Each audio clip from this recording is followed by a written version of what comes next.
This is my preview and prediction for Nebraska versus Sparty. Now, it's just a smidge shorter. Why? Because I've already done a couple of big-time shows this week. I think they're big-time. Hopefully you enjoy them. Why this is a must-win game for Nebraska over Michigan State. Go back and check out that show. Also, Pick 6 previews, breaks down the rest of Nebraska's season. But now, let's talk Nebraska, Sparty, preview, and prediction.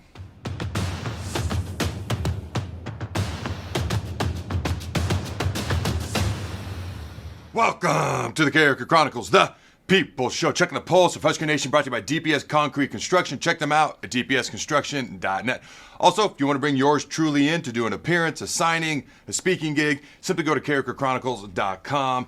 You can go to the Contact Us section, simply contact us via speaking gigs and or the signings under that section. All right, if you're like me, and Nebraska is a 10.5 point favorite. Admittedly, I was surprised when I found out we were a double-digit favorite, 10.5 point favorite. Although when you hear my prediction at the end of the show, let's not put the cart before the horse. We'll get there. But if you're like, Nebraska just needs to beat Michigan State, I don't care if it's by 10.5 points or 1 point. That's all I'm going to care about Saturday night, getting to 4-1. If you're like me and you got that mindset, smash the like button. As always, if you haven't done so yet, make sure you subscribe and or ring that notification bell. We're dubbing the people who are subscribed to our channel the Carriker's Crew. If you like being a part of Carriker's Crew, want to join it, or you just want to help us out, subscribe and or ring that notification bell. All right, ladies and gentlemen, Nebraska's 3-1. Michigan State's 3-1. Nebraska's 0-1 in the Big Ten after a 3-point loss to Michigan.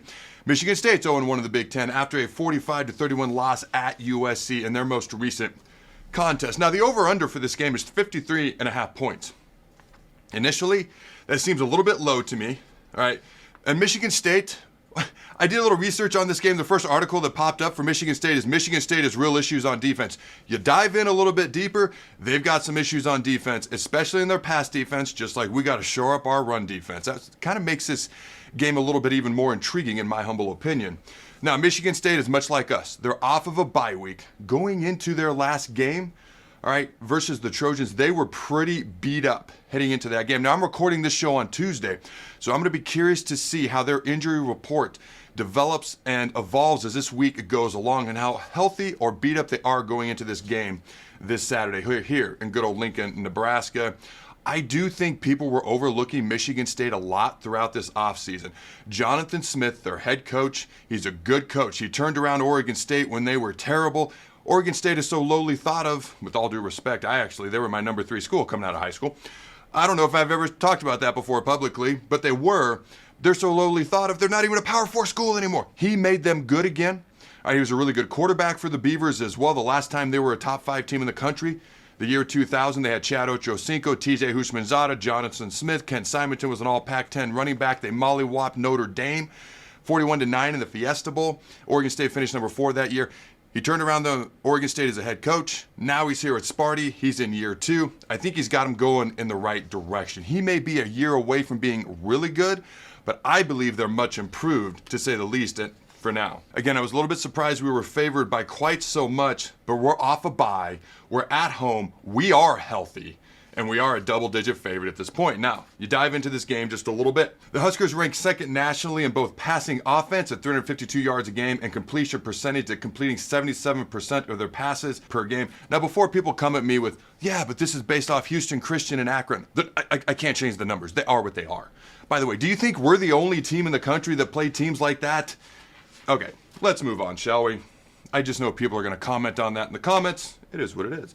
Defensively, Nebraska is limiting opponents to a nation-leading 75 passing yards per game and only allowing a 50% completion percentage as well. Now, Michigan State averages nearly 375 yards of total offense a game, including 220 yards per game through the air, while scoring more than 34 points per contest. The Spartans also boast one of the nation's best special teams units, ranking among the nation's leaders in net punting, kickoff returns, and punt returns. Every time we play them, it's close. It's close. Each of the past 5 meetings between Nebraska and Michigan State have been decided by 5 or fewer points dating back to 2014. Now, this is interesting.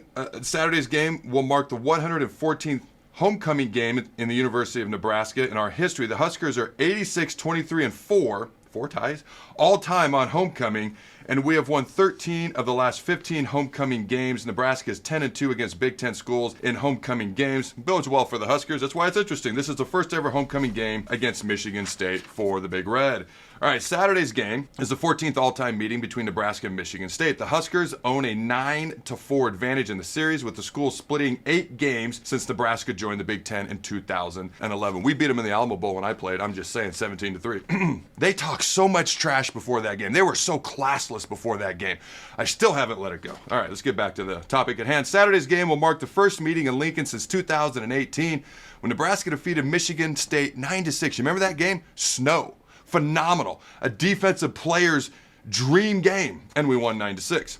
The past 5 meetings have been decided by a total of 15 points. When it comes to, and our passing game is going to come into equation as I break down this game, which is why we're going to dive into this right here, right now. 5 Huskers have at least 13 receptions through 4 games, including 3 wideouts, a tight end, and a running back. In total, 18 players have caught a pass this season. 10 different players have a catch of at least 20 yards this season.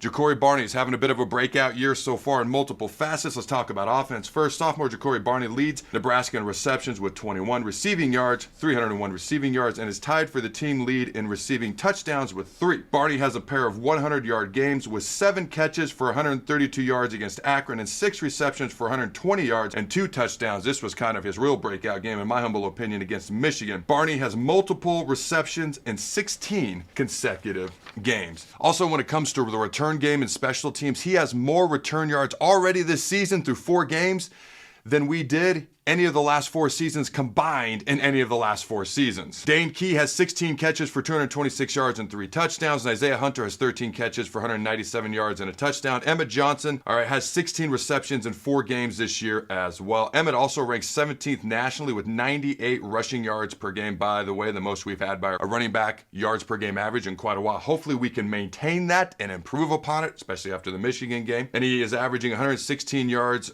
from scrimmage per game. All right, the Spartans. Look more at Michigan State. The Spartans are averaging 154 yards per game on the ground, and Aiden Childs, their quarterback, has 154 yards rushing on the season and 2 scores with 39 carries on the year as well. He's averaging about 10 carries per game. In the passing game, Childs has completed 70 of 102 passes for 868 yards, 9 touchdowns, and an interception. Defensively, the Spartans are allowing 28.8 points per game and 384 yards per game. So the first thing I went to when I did the stat comparison was, because our rush defense is second to last in the Big Ten, 108th in the country, we're allowing 174 yards rushing per game. What's their rushing offense look like? I already talked about it a little bit, but they're 10th in the Big Ten, 72nd nationally, and again, they average 154 rush yards per game. And now I want to give a shout out to our sponsors, DPS Concrete Construction, our longtime partners, because they do phenomenal work. Nobody is better when it comes to concrete work and retaining wall expertise. Check them out at dpsconstruction.net. If you need concrete work, retaining wall work done, and the like, go to dpsconstruction.net. Also, if this is the type of work you do and you're looking for a good employer and a good job, Jason Armstrong is the guy you want to work for. Again, check them out at dpsconstruction.net. I also want to give a shout out to our sponsors and good partners, Husker Auto Group. Check them out at huskerautogroup.com. They have new GMC Sierras at 20% off of MSRP. 2025 Chevy Silverados, 20% off as well. New 2025 Escalades in stock with $5,000 off of MSRP. Call Husker Auto Group for details. That number is 402-479-7500 or visit huskerautogroup.com. All trades accepted. Financing available with APR financing as low as 0%. 2025 models going fast. All new 2026 models are arriving daily. Next thing I went to was their pass defense, because that's where they've been hurting. We're first in the Big Ten in pass offense, second nationally, and we are averaging 352 pass yards per game. When it comes to their pass defense, they're dead last in the Big Ten, 115th in the country, and they're giving up 264 pass yards per game as well. When it comes to scoring defense, we're giving up 13.5 points per game, which is 16th in the country. When it comes to their scoring defense, they're second to last in the Big Ten. Again, they've got issues on defense, especially their pass defense, and they're 104th in the country, again, allowing 28.8 or basically 29 points per game. The next stat I went right to was scoring offense. All right, they give up points. Can they score? They are 48th nationally in scoring offense, again, averaging 34 points per game. We are 12th nationally in scoring offense, averaging 44 points per game. Then I went to third downs, the money down. Third down defense, we're really good. We're third in the Big Ten, 7th in the country, only allowing a 24% conversion rate. They struggle on their third down defense. second to last in the Big Ten, 117th in the country, and they're allowing a 45% conversion rate on third down. So we probably have the advantage on third downs. Then I went to red zone. We can't leave points on the field. Got to get points on the board when we have a chance. We're second to last in the Big Ten, 99th in the country, and we score 79% of the time in the red zone. They're scoring offense. They're 6th in the Big Ten, 31st in the country, and they score 94% of the time when they're in the red zone. And they are good on special teams. When it comes to net punting, they're number 1 in the country. When it comes to punt return defense, we're 5th in the country, 1st in the Big Ten. So there's some of the statistical comparisons. Here's my keys to the game. All right. Number 1, defending the run. Every team's going to try to run the ball on us. We could play Steve Spurrier, Danny Werfel, and the fun and gun 4 and 5 wide receiver Florida offense from the mid-90s. I'm sure our 95 team would like to see them again. Or maybe they don't want to see our 95 team, and they try to run the ball on us. We've got to stop the run. I don't care who it is. Michigan State is not known for running the ball a ton, but they got big linemen, and they got the capability of being a Big Ten team that runs the ball. Number 2, I'm going to go back to Rhule's press conference from his most recent press conference. Now, he talked about a couple of things. He said Aiden Childs is one of the better players in the Big Ten.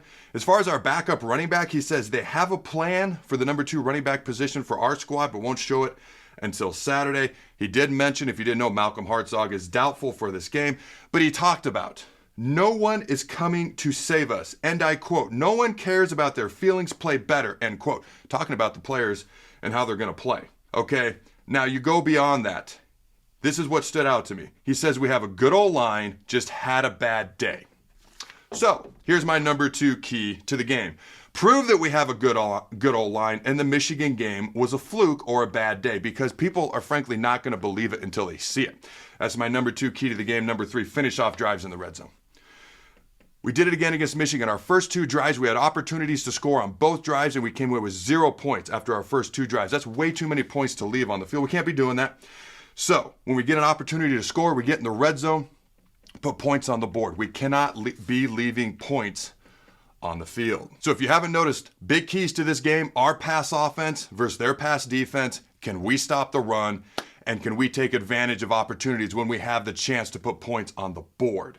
Now, I got a couple of interesting things for you. Not a ton of picks today. Again, it's a little bit shorter. But on the Pat McAfee show last week, Matt Rhule said, and I quote, "It was probably the best practice we've had all year. I think our defense made a real jump this week." I can't wait to see it. I can't wait to see it.